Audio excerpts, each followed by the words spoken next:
Okay, hey everybody. Welcome to today's Wednesday webinar here at 3:30. I'm glad everybody could be here.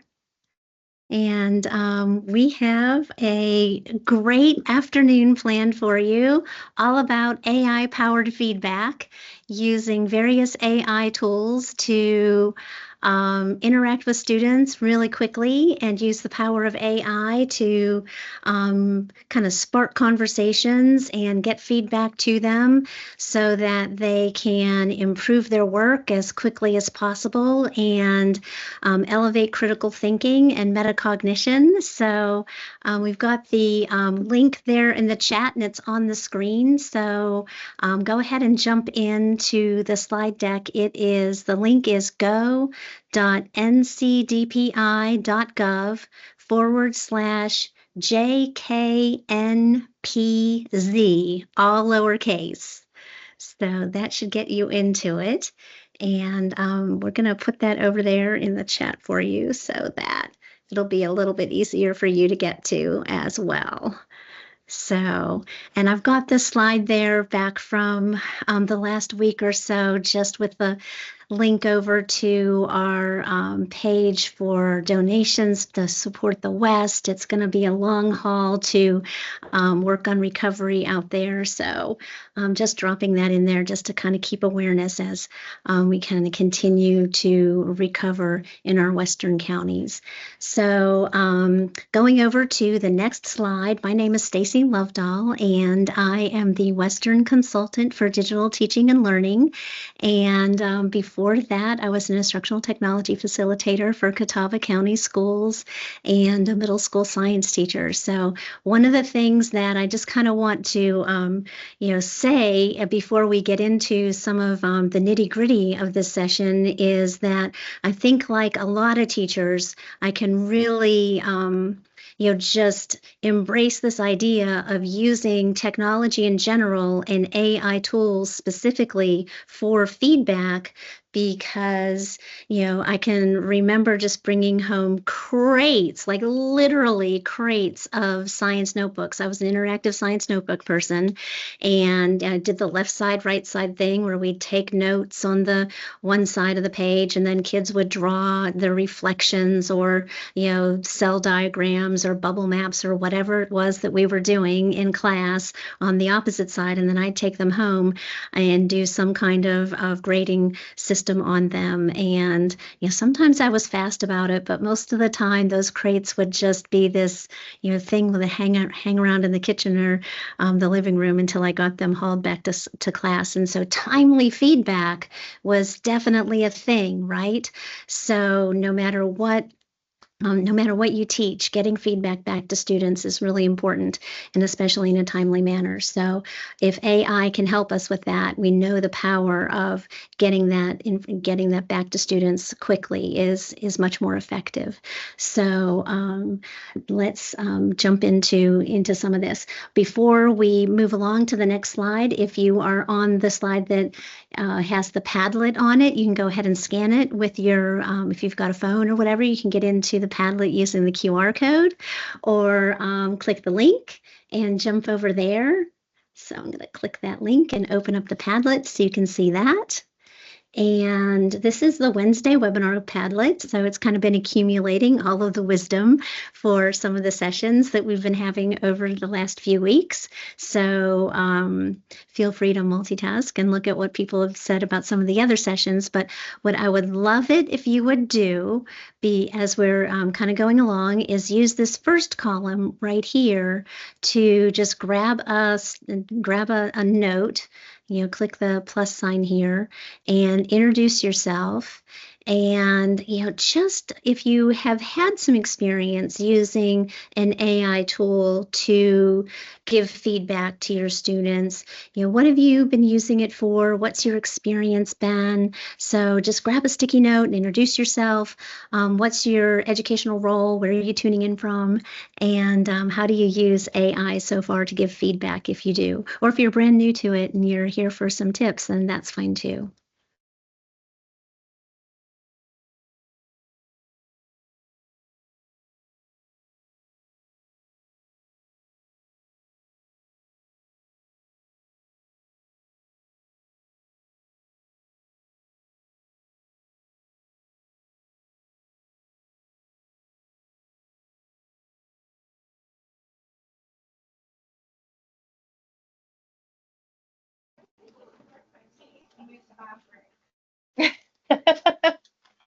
I always do that before I go to the. Because that's just gonna make up for like, make up for all the things.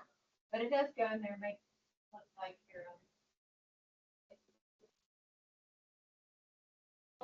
like some.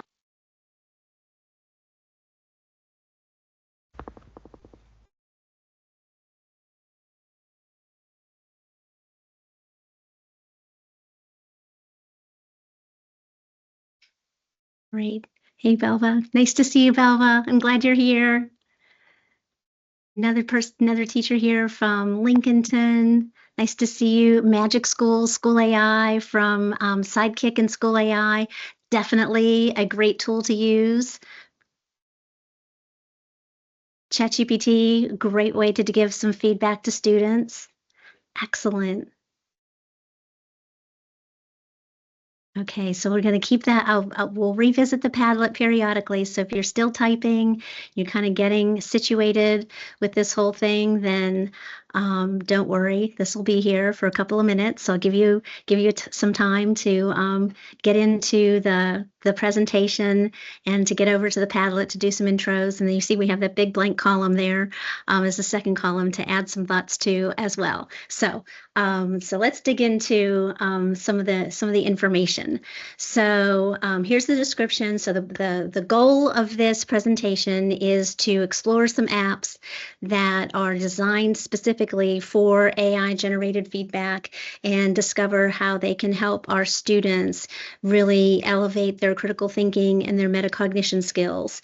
And be as part of that whole process, as I was kind of looking into some of these things that I've heard about and really looking into what these tools are offering, I also wanted to kind of preface that with kind of what the role of the app would be that we would be using with kids, and balance that with the role of the teacher, right? Because we have this kind of tension between what are we really giving over to AI to do versus what we're doing in the classroom as far as the role of the teacher and the educator is, and kind of keeping that, those things in kind of the proper place, I guess. And then looking at the features of these AI tools and then kind of wrapping it up with some considerations to keep in mind. And really kind of is knowing that this is an evolving space that we're in, and it's definitely changing all the time. So I'll list some tools and some resources for you. And if you've been here before, which I know some of you have, I'm collecting things in a Wakelet, and it's changing all of the time. So that's a good spot to kind of keep coming back to, because I'm adding things to that all of the time. All of this information is aligned to our digital learning competencies for educators, and I've listed those there. But especially as educators and coaches, this is I feel like this is really connected in terms of our ability to design our lessons for our students, and in continually improving our practice to incorporate these tools in a really meaningful way for students. And if you are on the leadership side and listening to this and looking at either the current use of these tools in your buildings and your district, or thinking about it and evaluating where these things fit into your the education practice, these are definitely aligned with our DLCs. So, in looking at putting the session together, I was reminded about, kind of the power of AI feedback, of feedback for students in general, right? And so if you have been to any John Hattie sessions, right, you've probably seen this graphic about where our best practices fit in this spectrum of effective strategies in the classroom. And one of the most powerful graphs that I've seen when I've listened to any session on visible learning is that one of the lines that John Hattie says is that a lot of things that we do in education work. In fact, the vast majority of things that we do in the classroom in education work. And if you put everything on this graph, the majority of things are above zero. If kids show up in our classrooms and we see them, the majority of the time, most of the things that we do have a net positive effect on student achievement. Very few things are down here in the red zone, and those are things like bullying and absenteeism and things that you would kind of expect to have a negative effect on student achievement. So one of the big points that he will say is that since we have so many things on our plates, that he would encourage us to do things that are up here in this blue zone, things that are up above what I kind of in my mind think of this magical number as above 0.4, and 0.4 it represents more than a year's worth of growth in terms of student achievement. So anything that is above 0.4 is in the blue zone. And when we look at things that are above 0.4, those would be things that work best, right? That get us like more bang for our buck.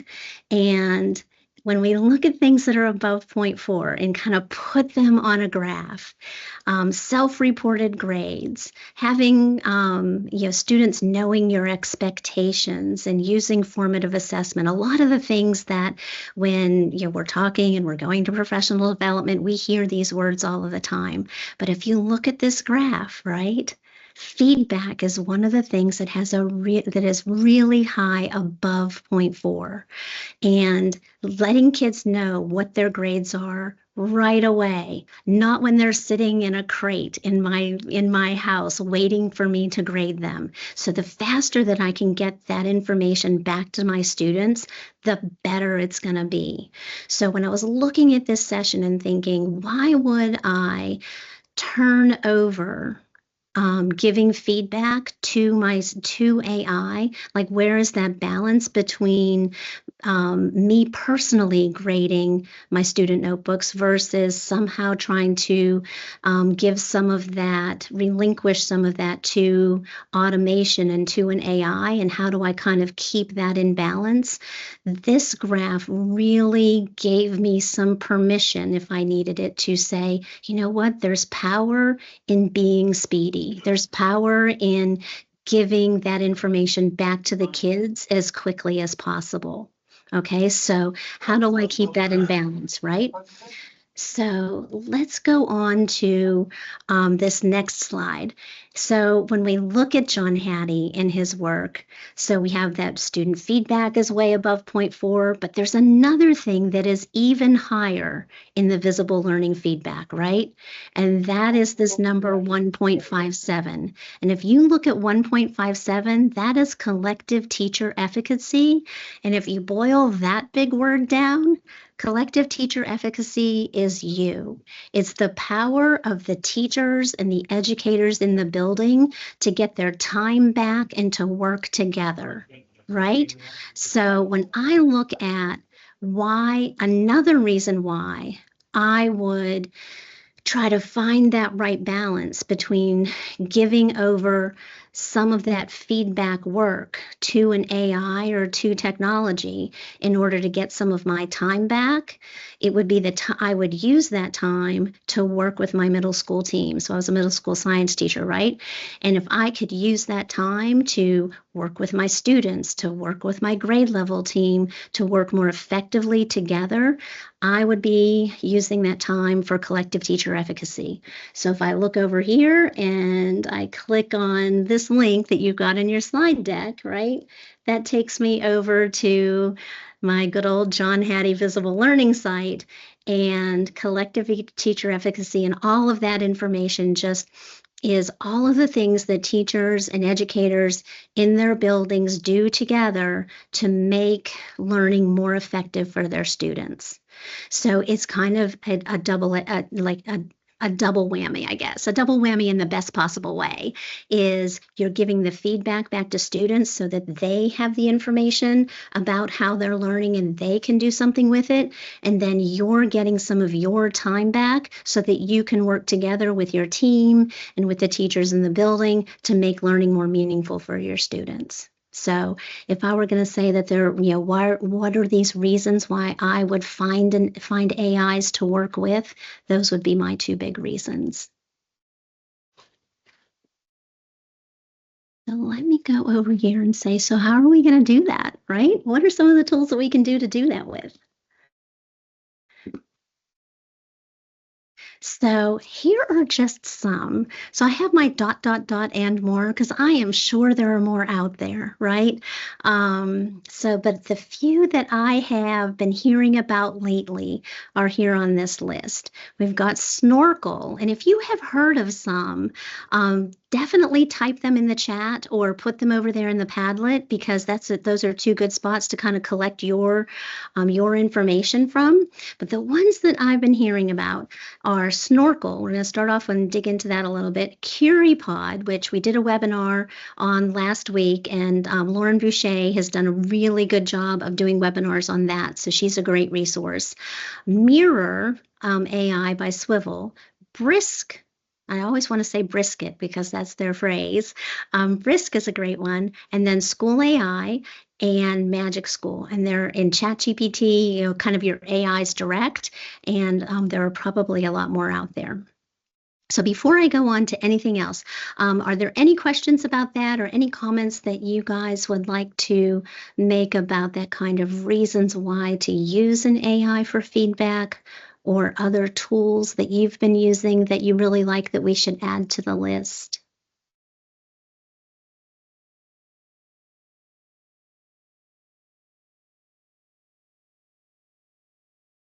I'm going to check over here in the chat. I'm going to check over here in the Padlet too.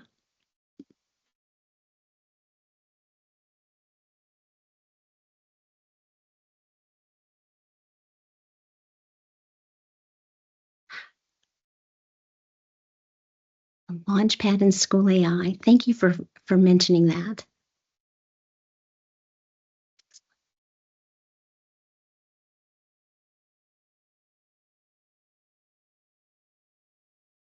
Okay.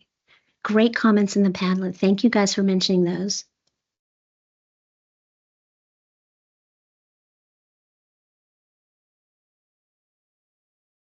Okay. All right, so we're going to keep on going here.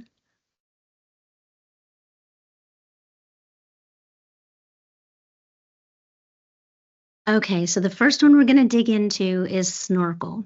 So if you are on slide 13, or if you just want to go over to a new tab and type in Snorkel, SNORKL, so spelled that way, right? .app, that is going to take you over to this new app called, or this new site that I've been playing around with called Snorkel. It is designed to be teacher created, and then you let your kids join the space where they can interact with a question that you've given them on the screen, both by either typing or drawing, if they've got either a trackpad or a device where they can use the mouse, or if they have an iPad, there's also an iPad app for it. So they'll interact with the screen in that way, and they can also talk to the screen. So it has an excellent microphone, and it's designed for them to actually record their voice and explain themselves, explain to the screen what their thinking is. and the AI will read what they have drawn on the screen or typed on the screen. It'll listen to what their explanation is, and it'll give them feedback based on what how you have set up the problem or the question. So in a nutshell, that's what this site is designed to do. Okay, so instant feedback on authentic student thinking. So when we think about John Hattie's phrase of visible learning, it's designed to take what a student says in real time and how they're thinking about a question that you have posed to them, take that information and process it and give them feedback on it within a couple of seconds. So we are going to click on that. And if you guys want to go over there and join that space while I give you a little bit more information on how it works. So if you click on Snorkel, the first thing you're going to do is you can sign in with Google, or if you're Microsoft, you have a Microsoft login, you can do that too. So as a teacher, there are a couple of questions that you would answer in order to get into the site and get signed in, and help you navigate around the site to see what their bank of questions is that they already have set up. And one of the first ones that I played around with was one called How to Plot a Point, which is really, really simple. And it lets you just explain right on the screen how you would go over to the right so many points and up to the positive side and plot the point. And so I'd like to kind of show you how this works so that you can see how easy it is to do. So I'm going to go over to Snorkel and sign in and show you how it works. And if you want to play around on your screen and do it as well, that's fine too. So I'm going to sign in, and you can see there are a bunch of examples already set up here, but I'm going to go over to my Wednesday webinar site and show you how to plot a point. So in this example,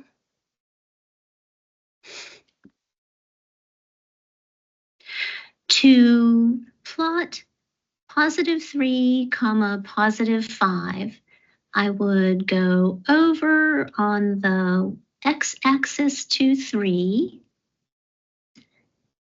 and go up on the y-axis to +5, and I'd put a dot right there. Okay, so first of all, I'm not sure if I enabled the sound correctly, so could you hear that? Yes. Okay, no, good. Stacy, I did not hear it. You didn't? Okay, so it was closed captions, but so the recording, if you could kind of see it going along here, when I clicked it, I explained as I was drawing that I went over to the 3 on the x-axis, and then I went up to the 5 on the y-axis, and then I put a dot. And then I clicked submit, and it took it about 5 or 10 seconds in real time. As a student, I was doing this, and it came back and it told me that I did excellent. It gave me a 4 out of 4.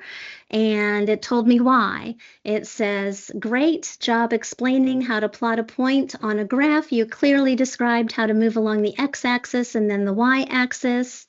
And then down here, it gave me a little bullseye emoji. Your whiteboard work matches your explanation perfectly. You've shown exactly how to move from the origin to the point 3, 5.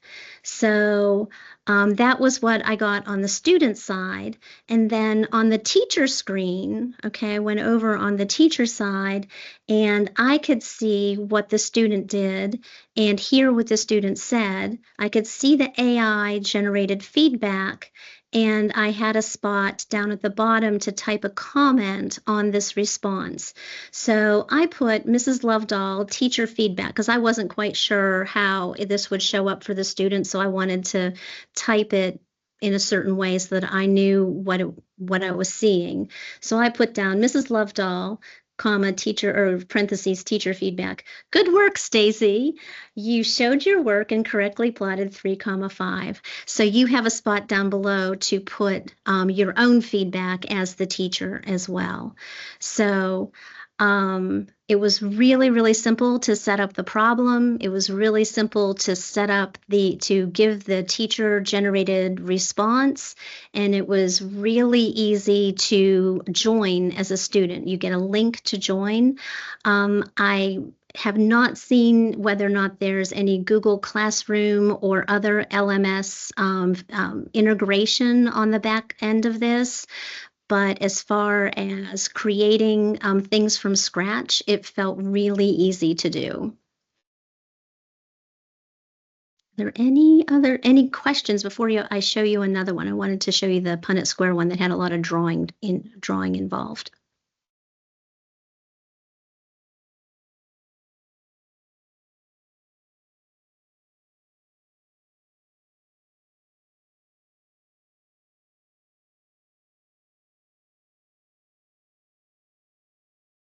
So the next one I wanted to show you just really, really quick, and then we'll go on to the next app, is this one for science. So Punnett Square for rabbits. This was taken from a worksheet, really, really simple, super common in any middle school science classroom, where you would ask kids to be able to generate Punnett squares.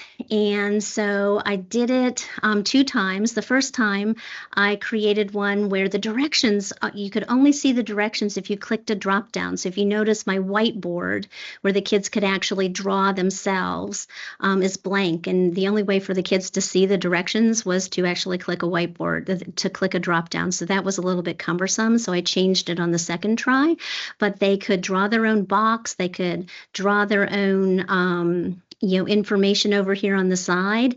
And when I clicked enter, I didn't explain it. Like, I just did the problem, but I didn't talk.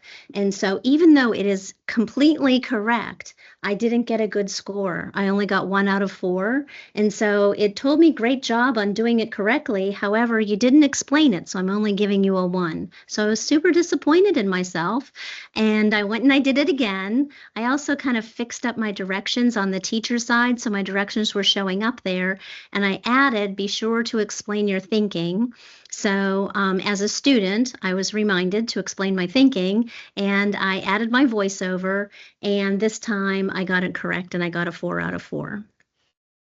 So easy to, on the teacher side, to fix your directions if you need to based on how your students do. And then as a student, it's very easy to go back in and redo your question, your answer based on the feedback that you get from the AI. Okay, so that is Snorkel. So based on that, I'm going to go and show you. You could join my Wednesday webinar Snorkel class and try that out for yourself. So there's the code here and the link. And but in the interest of time, I'm going to go over to Brisk and show you a little bit about how Brisk works. Here's the link to briskteaching.com. It is an extension that you add to your Chrome browser, and then when you click on it, it will open on any document that you're looking at. So I think that one of the easiest ways to show you how this works is to just quickly play this video so that you can hear it from a teacher who's actually using it rather than having me explain it real quick. So this is a really short little video, and I'll turn it up so that you can hear it pretty well. Here is how to leave feedback on student essays in seconds with Brisk. So I am in a student essay about Mesopotamia. My 8th grader wrote this, and I'm going to click on the Brisk icon in the bottom right corner in order to give them feedback. And from here, I'll click on the Give Feedback button, and there are 4 powerful ways that I can leave them feedback, some of which will show up in the bottom of my document, and some of which will show up along the sides of the document in the form of Google Comments. So today we're going to show that version of feedback, which is called targeted. I click on targeted, and from here, I can change a couple of things about the feedback that will post on my students' work. I could leave feedback in a number of languages. Any language I choose does not have to mirror the language of the written essay. If I have particular standards that I would like to align this feedback to, I can select those here. If I would like to upload a rubric and align the feedback to a particular rubric, I click on this button to do that. Like I mentioned, my student is in 8th grade, so that is pre-selected for me. I could specify the focus of my feedback if I'd like to. Otherwise, all I do is click Brisket. And I am not touching anything. My student's essay is getting highlighted and feedback is immediately populating into the comments of this Google Doc. And you can see it's really, really fast. Imagine how much time you're able to save when you are grading dozens, if not hundreds of essays over time. What's really great about this is that none of the feedback is posting to my students without my approval. So from here, I could go in, I can modify the feedback, I could edit it in any way that I want, add my own tone of voice, add any sort of personalization. And only when I click comment does my student actually see that feedback posted on their work. As you can see, it looks exactly like it's coming from me because it is. They have no idea that I used Brisk in order to help support my feedback. And Brisk will get you 80% of the way there. We encourage you to add your tone of voice, make it feel personal, make sure you're reading through this feedback so that it feels organic to you and supports your students in the ways that they need. If you don't like any of the feedback, you can just cancel it and it's gone. But this will save you hours of time. Hopefully you can tell that just from this video. So, and one of the things that she said there, I think is, and it's at the end in the considerations, is that she says encourage, and I would use a stronger word than just encourage, is that it's really important to customize it, definitely review it and customize it to make sure that the feedback is coming from you rather than just just leaving it go as feedback directly from the AI. I think that comment is really important to make sure that it's customized and feels like it is not just AI generated and completely just sent off without you taking an actual look at it. So, the 80-20 rule, make sure it's accurate. All AIs have the potential to make mistakes and to hallucinate. So that review before you're sending it over to the students is really important, and to make sure that it's personalized. And it's the comments that we have heard in reading things about AI generated feedback on writing and things is that it's really easy to break that trust between students and teachers. And so when we're talking to them about their grades and feedback on their writing, to make sure that we've taken a look at it and customized it so that it is definitely coming from a human, not just an AI. Brisk has a couple other videos on their channel. If you go to it, they have a lot of tutorials and everything. But I wanted to just give you these two other links that I thought were really helpful and had some tips that seemed really specific to classrooms. So there's Boost with Brisk, and then Brisk Bites. So these are two other videos that I just wanted to pull out and make sure that you guys had access to. So I don't have a Brisk Wakelet yet, but these might eventually make their way into a Wakelet, or maybe a feedback Wakelet. Okay, the next one that I wanted to talk to you about would be if you have a swivel. Okay, I know everybody doesn't have a swivel, but if you do, there's a app that goes along with swivels that gives you access to AI assisted reflection. And I've actually done it on my computer too. So you might not have to have an actual swivel to do it. I'm not 100% sure about that, but just really quickly, I wanted to go through how this site works. So if you go to Mirror by Swivel, you can set up an account that there's a free version and there's a paid version. So definitely, there's definitely limitations on all of these, but I'm presenting the free side of things. And it allows students and me, so I interacted as a student, to interact with an AI avatar that looks like them, but you can kind of enhance it with stickers and hats and things like that, and hairstyles. You can also set up small groups so students can interact for small group reflections on projects. So you can set up little motivational sections for students to interact with in your classroom. You can set it up as a station in your classroom, so it can be a reflection station. There are different things that you can do with Mirror in your classroom.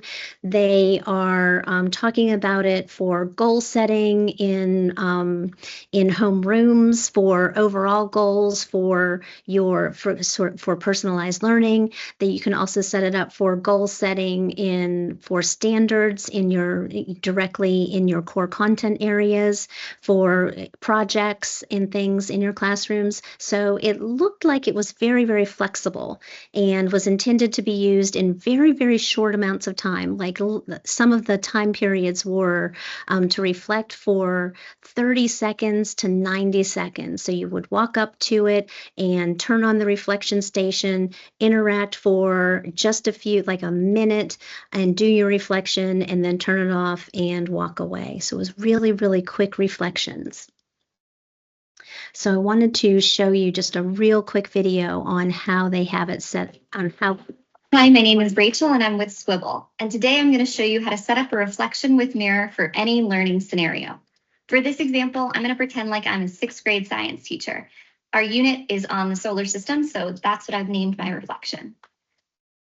The first thing that I'm going to choose is our focus for our questions and the style in which they're going to be presented to the students. Lately, I've been having my students really focus on what motivates them to produce great work in my class. So that is going to be my focus. I'm also going to record a goal for them because I really want to set the right expectations and give them context for the activity. In your small groups today, you are going to explore the planets in our solar system and be able to define the various features of each planet. And make sure that you pay attention to the different features of a gas versus a rocky planet and list the planets in order.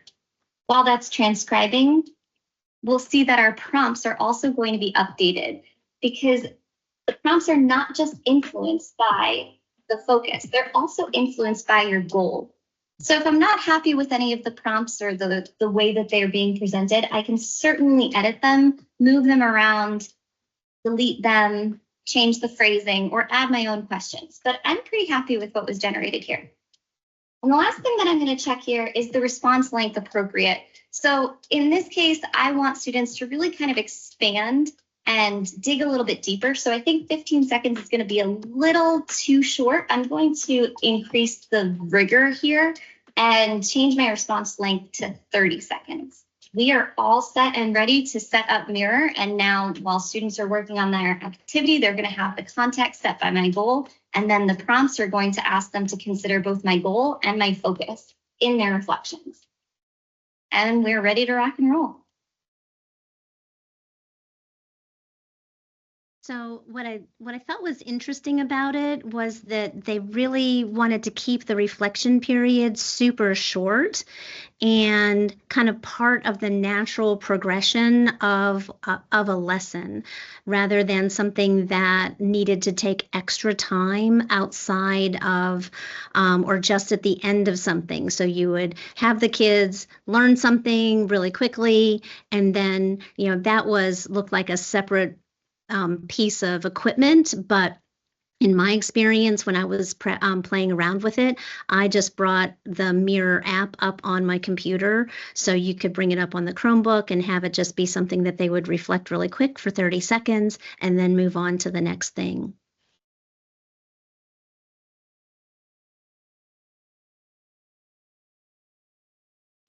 Okay, and then this was some information from about different things that you could have them incorporate into the reflection. In addition to just the spoken reflection, there was a whiteboard feature. You could have timers included in there. And then because it's a complete tool, there's a dashboard behind the scenes. So you as a teacher had access to all of the information on the students and what they were, what their responses were. And you could integrate all of that into your grade book and keep track of everything that you needed to do with your classes behind the scenes. So, has anybody had any experience with Mirror or using your swivel in any of these kinds of ways?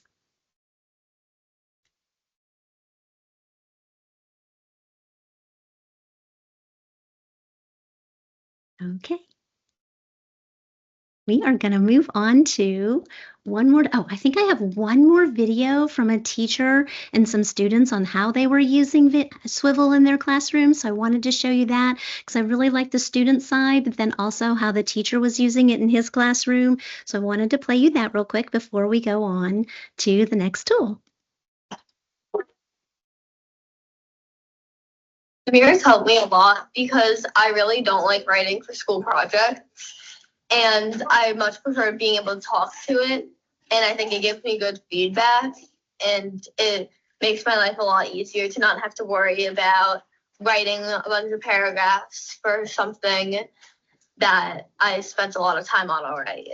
I don't think it's that they're not honest when they write, but when they write, the process of translating their thought into writing, the smoothness of that sometimes loses some of the content or some of the purity of it, I think. So the verbal response has made it more possible to retain a more raw version. And I mean that from an emotional perspective, a more raw version of what they're really experiencing that isn't gated by them having to write in a way that they think they're supposed to. And that has been really, really tremendous.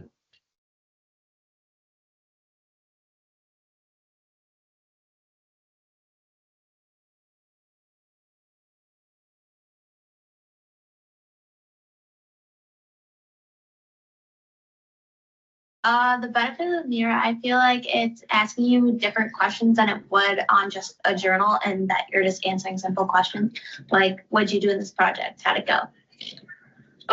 I agree with that. And I also think it's making you answer the questions on the spot. So it's really testing you if you're actually participating in your project or if you're kind of just sitting there and saying whatever.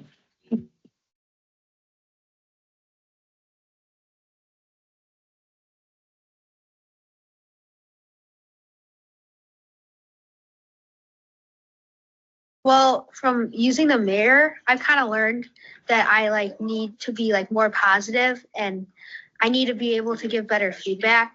And it's also taught me what I should do to become a better person and to improve my work. So it's pretty nice. Well, I kind of like how it talks to you. So it's like you're talking to a real person, but it's not a real person. You could say anything to them. They won't judge you.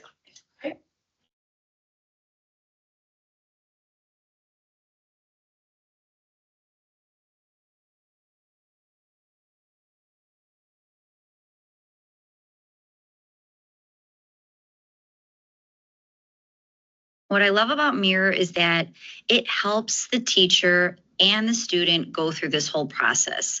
It's not always easy to know where to start and what to ask and how to reflect, but Mirror takes that and helps break that all down, helps you think about what you want to ask and what kind of learning is happening and what you want to reflect on.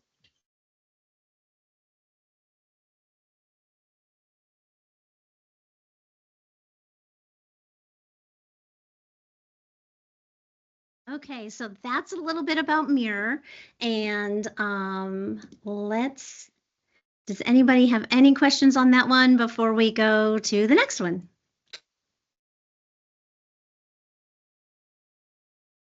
Okay, so the next one I want to talk about is CuriPod.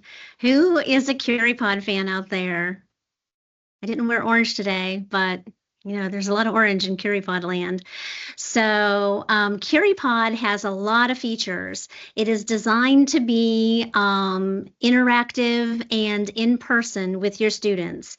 And so one of my favorite activities is their AI generated feedback on writing.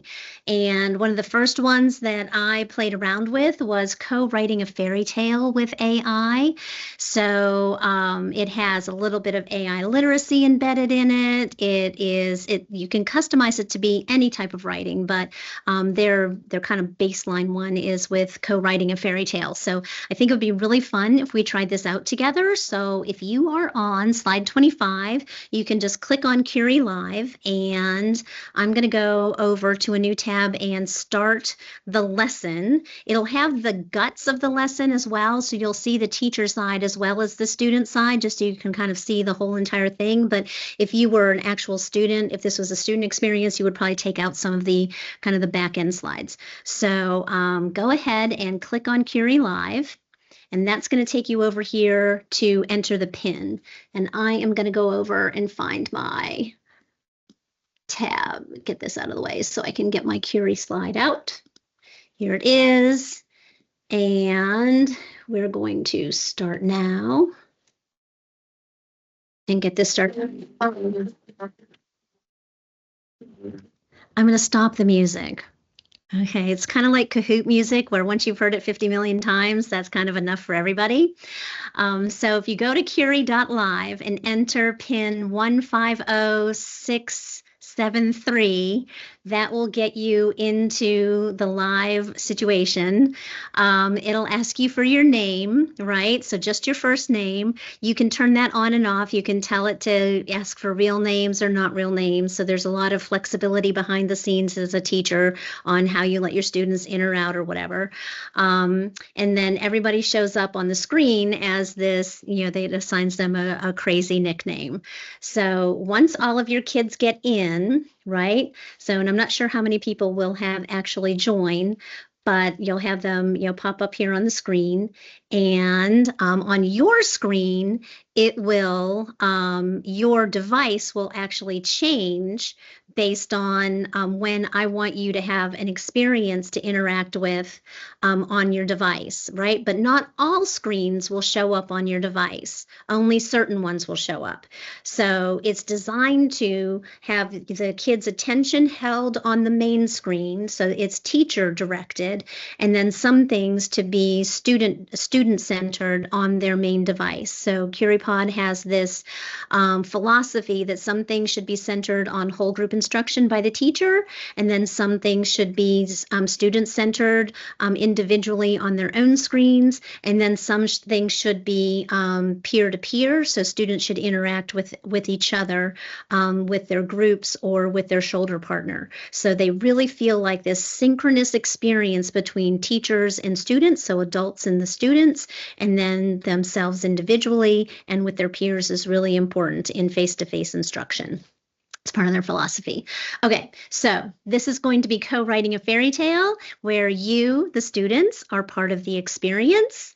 And now this is something you would probably delete. You might not show this exact screen to students. You might have something that's more learning goal or essential question oriented up here.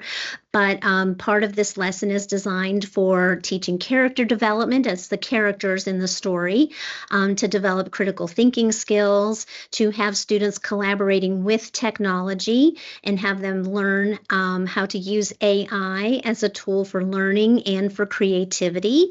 So that's part of why this lesson, how this lesson has been developed. It's also designed to help students learn about digital literacy and understanding how to navigate and learn along with AI. And then it's also designed to help them see that writing isn't just a one-shot experience where you just fling some words up onto the digital paper and then be done, that it's a process of revising and editing. So all of those things are part of this lesson. And then the teacher directions are that in this lesson, kids are going to be co-writing a fairy tale about themselves with AI, where they are part of the story. Students are going to be asked to describe themselves as a character and to ask them to also describe the setting. So this part you would, as an ELA teacher, you would decide, what are your standards, and you might change this to make sure that this matches whatever the standards are. This is super important right here. After the students receive the fairy tale generated by the AI, they need to copy and paste it into a Google Doc or into Word so that they can get back to that text. So they need that skill as part of their toolbox before they get into this, or they need to be taught that. The next step is going to be that after reading the fairy tale, students are going to grade it based on a rubric that you have designed so that they have some criteria to decide whether or not this thing is good. And then finally, they're going to work with their partner, their real life human partner, to revise and edit the fairy tale and to make it better. So they're going to use all these skills in this one lesson.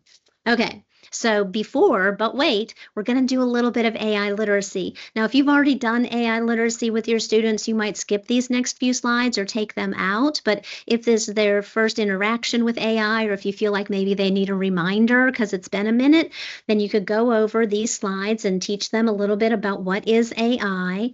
And if you want to talk to them a little bit about what co-writing is, and define co-writing and writing with humans, because humans co-write sometimes, and then what co-writing with an AI might be like, then you have this to work with, and you could change it for your grade level and level it up, or make it more friendly for your classroom, because this is kind of text oriented. And then you might talk a little bit to them about what is a fairy tale and what are the elements of a fairy tale. So you have this information to work with. And then here's the task. So the task, and I'm going to ask you guys, because I think we have enough time to quickly go through this, because it might be kind of fun to do, is to actually do this for just a sec. Describe yourself on the next screen. Describe yourself as a person. Describe a setting that you might want to put into a fairy tale. And just remember, AI is not magic, even though, technology-wise, sometimes it feels like magic.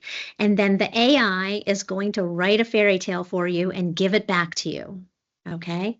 So on this next screen, here's an example of what AI could do. Okay, it will take, this example was created by somebody else, but somebody named Jamie, who was a 5th grader with brown hair, and told it some facts about sneakers and a tree house, and then gave that information to the AI, and then the AI is going to come back and write a fairy tale based on that. Okay. So what I'm going to ask you guys to do is when I click Start Activity, your screen is going to change. Okay, so if you would tell the AI just a few things about yourself and a setting, and then click Enter, and then see what the AI gives you back. Okay, you ready? Okay.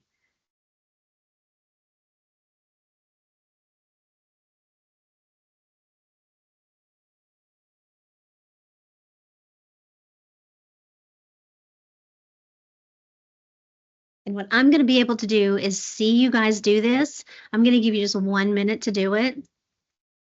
So be super fast.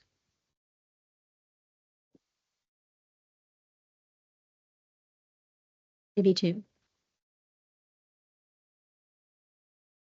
If I can see submissions over here in the corner.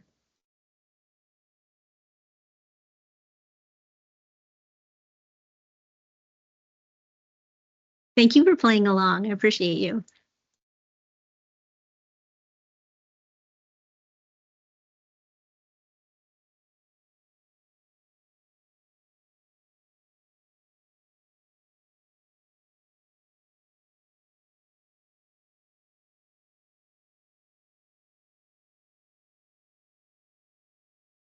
It looks like it's tapering off, so I'm going to end the activity, and then this will give it a second to give you feedback.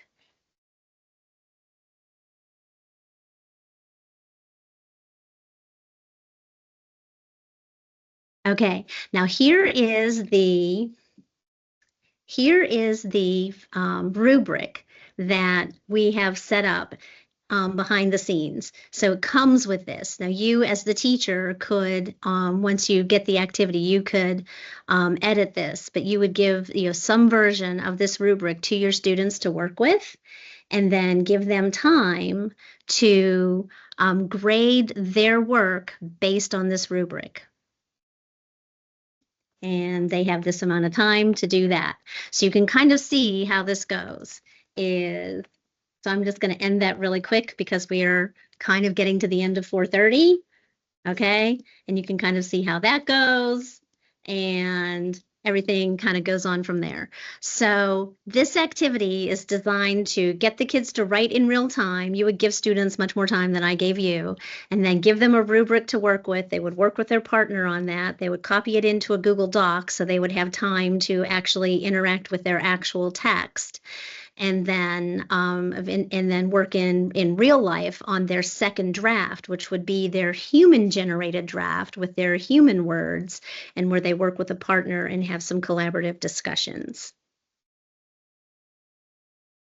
Okay, so any questions on the CuriePod activity? If you sign into CuriePod and create an account, you can search for co-write a fairy tale. All of these activities are part of their library, so they're really easy to find. And then in a couple of slides, I'm going to show you also there. I've got a CuriePod Faves Wakelet that has a lot of this activity and a lot of other ones, where you can just click on a link and you can go find them.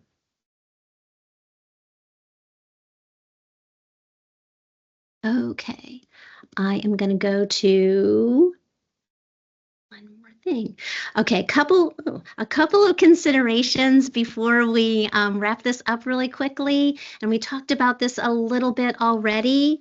We talked about the 80-20 rule. All AIs have the potential to hallucinate and make mistakes, so that human interaction is really, really important.